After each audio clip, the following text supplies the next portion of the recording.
ny mofinaina isan'andro atolotry ny mpitandrina rakotina valina maoly.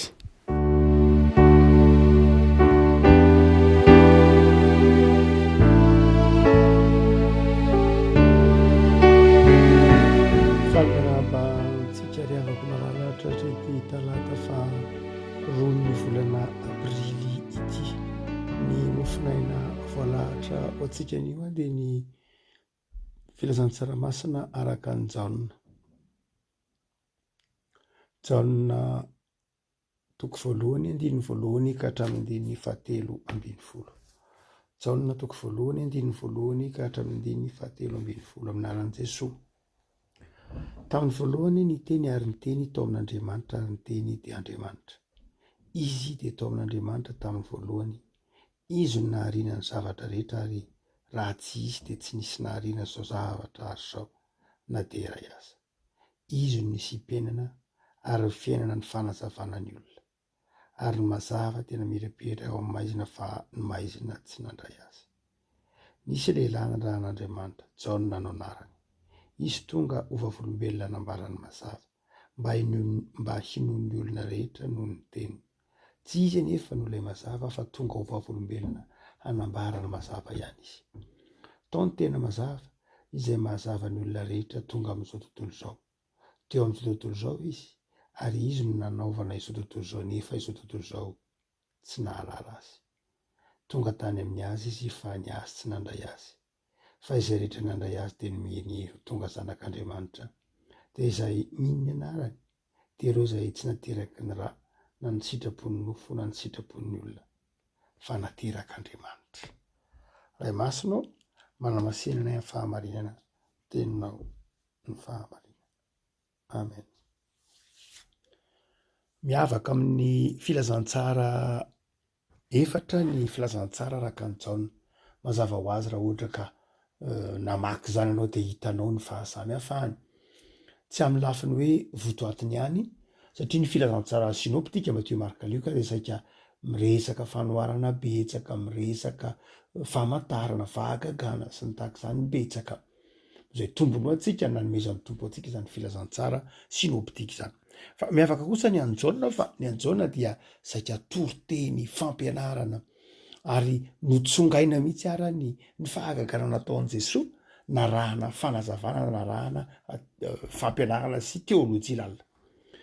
Lalindalina kokoa ny teolojia anjaona no ny antony maro samihafa izay nanoratana ity filazantsara ity. Indrindra ny mpiaino na ny mpamaky zany filazantsara zany dia mpamaky zay liana tamin'ny teolojia, liana tamina fanazava-kevitra lojika, liana tamin'ny fanazava-kevitra filozofika mihitsy ara, ary matetika tamin'ny vanim-potoana ny taonjato voalohany, faharoa, fahatelo dia izay nipoirany ataontsika hoe indrindra moa aty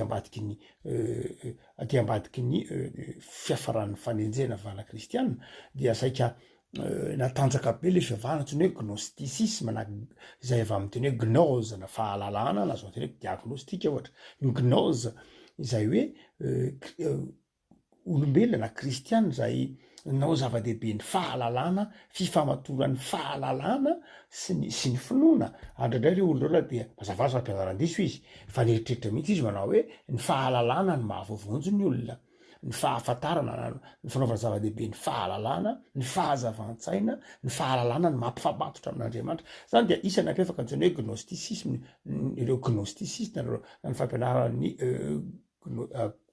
gnostika dia saika miapahany amin'ny taratasy Saint Paul any Romanina, ny apahany amin'ny taratasany ny epistily ny soatan'ny Jaona dia tena miresaka be mihitsy momba ny ady na fandresen-dahatra ny mahadiso ny fampianarana gnostika sy ny mahazava-dehibe ny fampianarana izay nampianaran'ny apôstôly.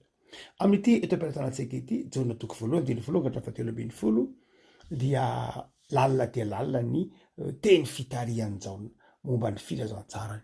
Le teny fitarihan'ny Jaona dia teny lalina ho tsika teo, saingy tsy hoe lalina tsy azon'ny kristianina takarina, lalina zay azo ny kristianina tsara rehefa mamaky ny bokyny Genesis izy, mamaky ny bokyny Exodosy, mamaky ny testamenta atao, indrindra rehefa mamaky ny filazantsara sinoptika, de azo ny tsara ny dikanyity hoe ity teny fitarihan'ny Jaona zay hanazava ny filazantsarany Jaona manontolo ity.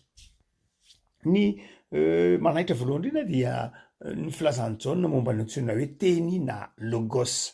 Amin'ny teny grika de logos nampiasainy ao. Ndraindray moa atao hoe verbe, ndraindray amin'ny teny frantsay, ndraindray atao hoe parole, tsy maninona satria avy amin'ny teny latiny nisy io verbum.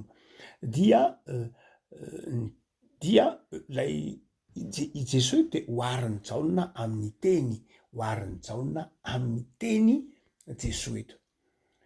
Izy manao hoe tamin'ny voalohany ny teny de tao amin'Andriamanitra, ary ny teny de Andriamanitra. Io teny io Jaona izay nahariana izao rehetra zao, satria fantatsika fa tamin'ny alalan'ny teny no nahariana Andriamanitra, nanaovan'Andriamanitra izao rehetra zao, iny teny iny Jesosy hoy Jaona io. Ary ny olona nefa tsy nahafantatra hoy Jaona amin'ny andininy fa foloana hoe teo amin'izao tontolo zao izy, ary izy nanaovana izao tontolo zao, nefa izao tontolo zao tsy nahalala azy. Zany hoe tamin'ny alalan'ny teny naharian'Andriamanitra izao tontolo zao, teo amin'izao tontolo zao izy, fa izao tontolo zao tsy nahalala azy. Jaona zany de maneho fa Jesosy dia tenin'Andriamanitra, ary satria tamin'ny alalan'ny teny nahariana izao rehetra zao, de tamin'ny alalan'ny Jesosy zany no nahariana izao rehetra zao. Efa matetika firesantsika teo amin'ny mofinaina raha teo zany, hotsika manao hoe Jesosy de efa teraky ny ray talohan'izao rehetra zao. Zay mahatonga ny teny io hoe tamin'ny voalohany ny teny de tao amin'Andriamanitra. Jesosy azonao soloana tsara io amin'ny hoe raha ohatra ka mamaky an'io filazantsaraka ny Jaona io de ny teny azonao soloana hoe Jesosy tamin'ny voalohany Jesosy, ary Jesosy tao amin'Andriamanitra, ary Jesosy de Andriamanitra. Jesosy de tao amin'Andriamanitra hatramin'ny voalohany, Jesosy no nahariana ny zavatra rehetra, ary raha tsy Jesosy de tsy nisy nahariana izao azy zao na de ray aza. Jesosy no nisy fiainana ary ny fiainana fanazavana ny olona. Azo soloana tsara mihitsy any Jesosy lay lazaina hoe teny eto amin'ity ity sujet teny ity, sujet teny eto amin'ity filazantsara masina araka ny Jaona toko voalohany ity. Jesosy zany nalay teny de atao amin'Andriamanitra hatramin'ny voalohany, ary eo no mampadiso itsika teo averin'Andray mandeha, eo no mampadiso ny fivavahana silamo ohatra izay tsy manaiky an' Jesosy teraky ny ray talohan'izao rehetra zao. Ao anatin'ny Korana de misy resaka Jesosy, saingy Jesosy zanaky Josefa sy Maria, Jesosy olombelona. Jesosy dia tsy hoe olombelona fotsiny ihany, fa Jesosy de efa teraky Andriamanitra talohan'izao rehetra zao, tao amin'Andriamanitra hatramin'ny voalohany, ary Andriamanitra hatramin'ny voalohany. Zay Jesosy. Misy tsy mino an'izany ny fivavahana maro samihafa ety ambany masoandro, atao ahoana moa? Fa izay io safidy. Ny témoin de Jéhovah dia tsy mino mihitsy amin'ny Andriamanitra ny Jesosy, Andriamanitra feno azy, olombelona izy ho izy fa natsangan'Andriamanitra ho tonga zanaka. Olombelona izy fa natsangan'Andriamanitra ho tonga zanaka, fa Andriamanitra de tokana fa izao Jesosy dia zanaky Maria ihany izy, zanaky Josefa ihany izy, fa nofidin'Andriamanitra de nataony tonga zanaka de natsangany toy ny zanak'Andriamanitra par adoption, zanak'Andriamanitra, natsangan'Andriamanitra Jesosy amin'ny témoin de Jéhovah. Fa mialatsiny indrindra amin'ny teny zany, fa an'ny kristianina kosa de zao Jesosy dia tsy hoe zanaka natsangan'Andriamanitra fa naterak'Andriamanitra, mbola tsy nisy akory zao rehetra zao. Hoy Jesosy de efa teo foana, ary toy ny manamafy azy manao hoe hatramin'ny voalohany Jesosy de efa teo, ary tamin'ny alala nahariana izao rehetra zao.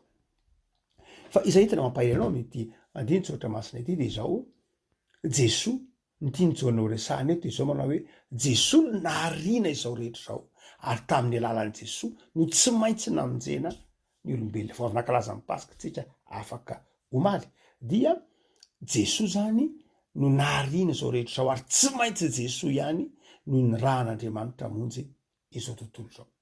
Zao no tsy tokony adinoana raha miresaka ny teolojian'ny Jaona isika, raha miresaka ny teolojia réformée momba ny antsoina hoe famonjena, de zao Andriamanitra de fitiavana. Zay no antony voalohany namonjen'Andriamanitra ny olona. Andriamanitra de fitiavana. Tia ny olombelona Andriamanitra ka de namonjy ny olombelona. Tsy misy antony hafa mihitsy fa tia ny olombelona Andriamanitra fa antony faharoa lehibe de zao marin'Andriamanitra ka namonjy ny olombelona. Reo roa no tsy tokony hosarahana amin'ny lafin'ny fotom-pinoana sistematika ao anatin'ny fiainana kristiana, manao hoe Andriamanitra fitiavana sady Andriamanitra marina. Reo antony reo ndray mantsy ndray adinontsika le tapany faharoa hoe ny antony namonjen'Andriamanitra ny olona de satria izy marina, fa tsy ndritsika foana ny hoe Andriamanitra de fitiavana satria Jaona Topatelo de ny 2:20 de miteny manao hoe toy izao ny tiavan'Andriamanitra izao tontolo izao nomeny ny zanany lahatokana mba tsy ho vezaka mino azy fa hanana fiainana mandrakizay. Hitantsika amin'ny Jaona 2:20 fa izao hitantsika amin'ny andininy fa 7:20 io manao hoe fa Andriamanitra tsy nerika ny zanako am'izao tontolo izao anamerika izao tontolo izao fa mba hamonjeny izao tontolo izao. Dia mazava tsara fa Andriamanitra naniraka an' Jesosy eto am'izao tontolo izao noho ny fitiavany, fa Andriamanitra naniraka an'izao tontolo izao satria marina izy. Zany hoe lay fitiavan'Andriamanitra, amour de Dieu, sy ny fahamarinan'Andriamanitra, justice de Dieu, reo no mahatonga an'Andriamanitra, reo antony reo no mahatonga an'Andriamanitra namonjy ny olona araka io tenenin'ny Jaona io. Raha zavatsy kely de ny hoe ny fitiavan'Andriamanitra aloha ny mazava tsara satria hita hoe miverimerina anatin'ny filazantsara hoe nahoana moa Andriamanitra namonjy ahy, tsy hoe satria tsara aho, tsy hoe satria mendrika aho, tsy hoe satria manatsaina aho, tsy hoe satria tsy hoe zany sika, fa satria tiatsika Andriamanitra, tiatsika Andriamanitra satria nahary atsika olombelona izy hitovy endrika aminy. Dia nataony tato anatintsika ny fitiavany dia tsy foy no very isika, tsy foy no very isika. Saingy ny faharoa de zao Andriamanitra marina. Andriamanitra dia nahary ny olombelona ho tsara. Le olombelona nefa nanota, le olombelona nefa nanota, rehefa nanota ny olombelona dia tsy mendrika n'Andriamanitra izy. Sarotra amin'Andriamanitra ny andray ny olombelona ao amin'ny fanjakany nefa mpanota. De Andriamanitra zany tsy afaky nieritreritra manao hoe tena mba diso kely ahako lahy sanatriany zany, tena mba diso kely ahako fa tokony tsy nampaninina ihany na de mpanota azy ny olona de avelako hiditra atao amin'ny fanjakan'Andriamanitra. De tsy mety raha vao zay Andriamanitra satria lasa misy incohérence, lasa misy zavatra tsy mety ao amin'Andriamanitra. Andriamanitra de lôzika tsara, ary Andriamanitra de sarotiny amin'ny fahamasinana, de namefitsipika Andriamanitra manao hoe za de mifandray amin'ny olombelona, miara-monina amin'ny olombelona tsy mpanota, olombelona mendrika, olombelona madio. Le olombelona nefa maloto satria nandrosotra an'Andriamanitra. Le olombelona nefa tian'Andriamanitra, amin'ny lafiny anankiray tian'Andriamanitra le olombelona. Andriamanitra nefa tsy afaka mihitsy apiditra mpanota ao anatin'ny fanjakan'Andriamanitra. Andriamanitra nefa tsy mahafoy an'le olombelona. De inona nataon'Andriamanitra? Ny rano zanany satria tiany. Fa izao ny faharoa, lay ataontsika hoe fahamarinan'Andriamanitra. Tsy afaky ny mampandefitra ny fahamarinany na ny fahamasinany Andriamanitra ka ny manao hoe ene tsy maninona moa zany fa de efa tsy tanteraka reo koa le anaka, efa tsy tanteraka reo ihany le lalàna napetraka taminareo ny didy folo sy ny fiainaka de zao no izy andeferana nareo ka de miditra te-an-danitra ihany. De am'izay fotoan'izay misy zavatra tsy mety eo amin'Andriamanitra. Hoy Paoly manazavany eo amin'ny janany Timoty manao hoe Andriamanitra tsy mahazo manda ny tenany rehefa nametraka foto-kevitra Andriamanitra hoe zao ny lalana hidirana ao amin'ny fanjakan'Andriamanitra de tsy miova zay. Tsy manova an'izay izy satria zay Andriamanitra.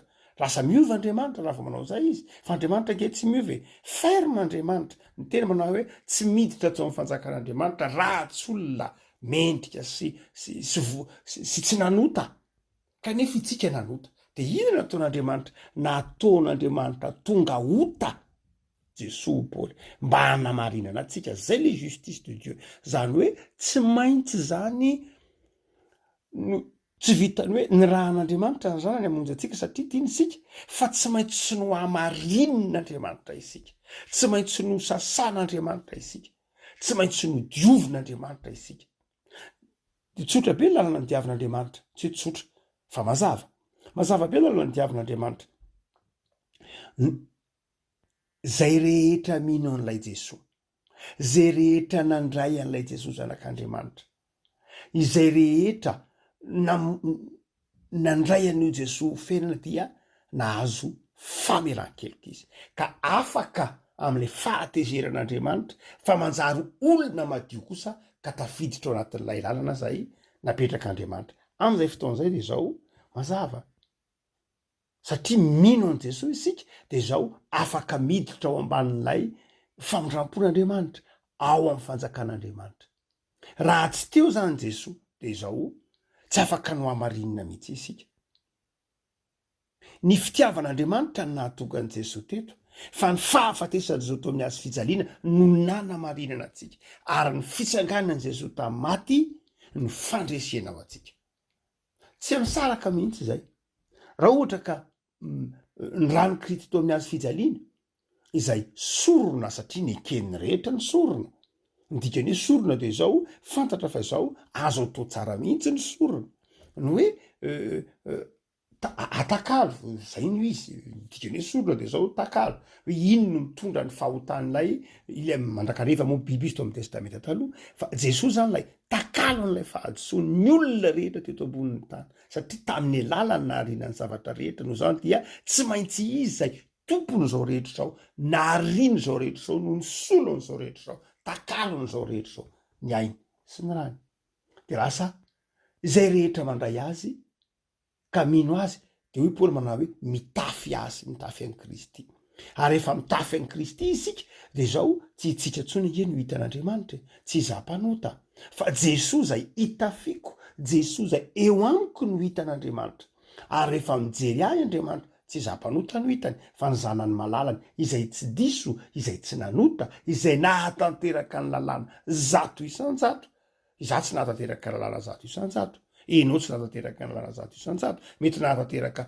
7 amin'ny lalàna folo angambany ianao fa na folo na telo na dimy na raika na ray na roa natanteraka anatin'ny lalàna de zao tsy izy ihany rehefa tsy nahatanteraka ny folo amin'ny folo rehefa tsy nahatanteraka ny sitrapon'Andriamanitra rehetra de zao tsy mendrika ihany hiditra ny fanjakan'Andriamanitra Andriamanitra tsy manao hoe ohatrany somary diso kely tsika Jesosy fa zao zay nahatanteraka lalàna dimy de aleo mba hiditra fa zay anankiray kosa aloha tsy hiditra fo Andriamanitra mane na marina tanteraka de miditra eo fanjakan'Andriamanitra na diso de mijanona ho mpanota Andriamanitra nefa tsy mahavoantsika hijanona ho mpanota fa ny tian'Andriamanitra de natao zay ahadisy urdisy atsika amin'ny lalàna tian'Andriamanitra de mahatanteraka ny lalàna manontolo isika de nomeny antsika ny zanany de anjarantsika ny mandray an'izay raha mandray ilay zanaka isika de teneniny amin'ny 17 hoe zay rehetra nandray an' Jesosy de nomeny hery ho tonga zanak'Andriamanitra tonga zanak'Andriamanitra zany hoe tonga no hamarin'Andriamanitra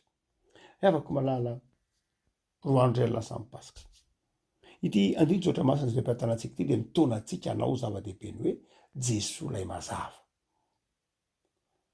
Jesosy lay mazava ao aminy misy ny fahazavana zany hoe ao am' Jesosy no misy ny tena fahafantaranao ny momba an'Andriamanitra ny tena fahafantaranao ny tenanao ny tena fahafantaranao ny manodidina anao ao am' Jesosy no afantaranao an'izany ao am' Jesosy no atsapahanao ny fitiavan'Andriamanitra ao am' Jesosy no atsapahanao ny faharatsiny zao tontolo zao koa satria rehefa fantatrao ny tsara de fantatrao ny ratsy no zany dia ao am' Jesosy no isin'ny fiainana afaka malala aza mitady fahazavana hafa aza mitady fiainana hafa aza mitady lalana mahasambatra hafa ivelan'i Jesosy ianao aloha Jesosy ny fiainana ao aminy misy ny fahavelomana mandrakizay velo izy fa tsy maty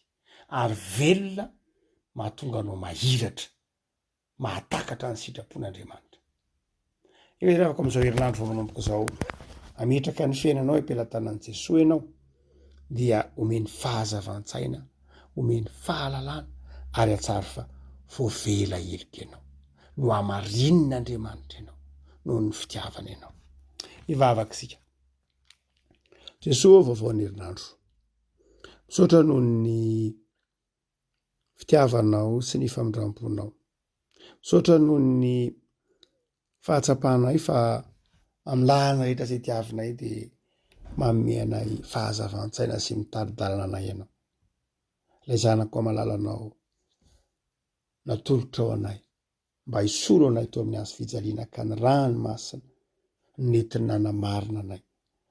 Dia mamindrafo aminay tompo amin'izao herinandro vao manomboka izao, mitoera aminay ary. Aza mafona masaraka anay amin'ny fiainana isan'andro. Mamakivaky ty herinandro ty izay dia ianao efa manome toky fa mahazo hery zahay. Satria nandray anao Jesosy dia omeo herim-panahy ana fifaliana, omeo herim-panahy ho mpandresin'ny sarotra, ho mpandresin'ny vato misakana amin'ny finoana, amin'ny fitiavana namana, amin'ny faharetana, amin'ny fifaliana. Jereo ny asanay Jesosy, ataovy asa afahanay mijoro vavolombelona. Jereo ny tokantranonay tsiraray avy ho tokantranonjakan'ny fiadananao. Jereo ireo mpianatra ao anatin'izao taom-pianarana izao fahazavan-tsaina. Dia meteza tompo malala hijery ny tanindrazanay amindreo fo zahay, amin'ny fikelezanay nataony nisa tokantrano. Jereo ro havanay izay trabohina noho ny rivo-doza, rava fananana, misy namoy aina, vavaka ho azy reny izay tompo. Mampahireza azy reny ianao, ianao mpamonjy mora azo amin'ny fahantrana sy ny fahoriana, dia meteza mahorana amindreo fo ny firenenay. Anaranao Jesosy. Amen.